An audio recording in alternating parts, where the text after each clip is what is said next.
పత్రికా సమావేశాలకు కూడా ఎవడు పడితే వాడు లోపలికి వచ్చేసి మీకంటే ముందల కుర్చీలో కూర్చుంటాడు. ఇంతకుముందు నేను చూస్తాను, ఒక 15 సంవత్సరాల క్రితం నేను ప్రజాప్రతినిధిగా ఎన్నికైనప్పుడు పత్రికా సమావేశాలు పెడితే సీనియర్ రాగానే సీనియర్ జర్నలిస్ట్ ఏ పేపర్ అయినా ఉండండి, లేకపోతే ఏ టీవీ అన్నా ఉండండి, జూనియర్స్ ఎవరైనా ఉంటే సీనియర్స్ వస్తే ముందల సీట్లో కూర్చున్న వాళ్ళు కూడా లేచి వాళ్ళకి సీట్ ఇచ్చి వెనక్కి కూర్చున్న వాళ్ళు, ఒకవేళ సీట్ లేకపోతే పక్కకు నించొని నోట్ చేసుకునేది.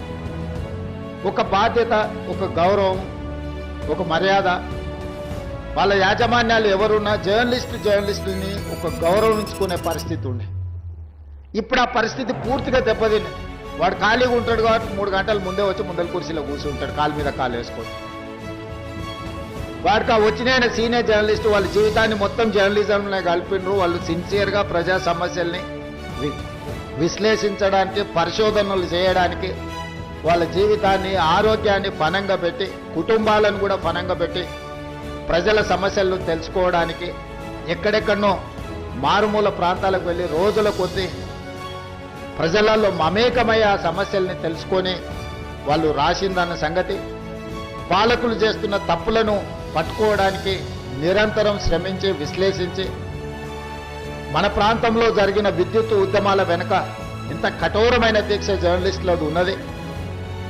సరళీకృత విధానాలు వచ్చినప్పుడు ఆ సరళీకృత విధానాలు దేశ సంపదను పెట్టుబడిదారులు ఏ విధంగా కొల్లగొడతారని ఆనాడు విశ్లేషించిన జర్నలిస్టులకు ఈ రోజు వచ్చినోనికి వాళ్ళ గురించి ఓనమాలు కూడా తెలియని పరిస్థితి. వాళ్ళు వస్తే కనీసం కూర్చోమని చెప్పాల్సిన కనీస మర్యాద పాటించాలన్న ఇంగిత జ్ఞానం కూడా కోల్పోయిన వాళ్ళు ఈరోజు వచ్చి మేము పత్రికా సమావేశాలు పెట్టినప్పుడు ముందల వరుసలు కూర్చోవడం కూడా ధిక్కారంగా, మనమేదో లోపు అయినట్టు వాడేదో మన మీద పెత్తనాన్ని చెలాయించడానికి వచ్చినట్టు మన కళ్ళకు చూస్తుంటాడు. ఇంకా నువ్వు నమస్కారం పెడతలేవు, నన్ను చూసి తల ఉంచుకుంటలేవేందని. నాకైతే అప్పుడప్పుడు అనిపిస్తుంది దిగిపోయి పల్ల చెంపలు వలగొట్టాలని. కానీ పరిస్థితులు, హోదా అడ్డం వస్తుంటాయి. గతంలో జర్నలిస్టులను చూస్తే మర్యాద ఇచ్చి పలకరించి ప్రెస్ మీట్ అయిపోయిన తర్వాత వాళ్ళతో 10 నిమిషాలు మాట్లాడి మేము చెప్పిన దాంట్లో ఏమన్నా లోపాలు ఉన్నాయా, లేకపోతే మేము చెప్తున్న ఉద్దేశం ఇదే అని పాత్రికేయ మిత్రులకు నేను విజ్ఞప్తి చేస్తున్నాను. మీరు డిఫరెన్షియేట్ చేయండి, వాళ్ళని వేరుగా కూర్చోబెట్టండి. వాళ్ళు మేము ఒక్కటి కాదని ఒక భావాన్ని ప్రజలకు కల్పించాల్సిన అవసరం ఉంది. ఈరోజు media, social media, digital media, ఎవడు పడితే వాడికి మొత్తం పెన్ను పేపర్ ఇస్తే వాళ్ళు మొత్తం రాయలేడు, ఏబిసిడీ మొత్తం రాయలేడు. వాడు కూడా నేను జర్నలిస్ట్ అంటాడు. ఏం జర్నలిస్ట్ అంటే నేను సోషల్ మీడియా జర్నలిస్ట్ని అంటాడు.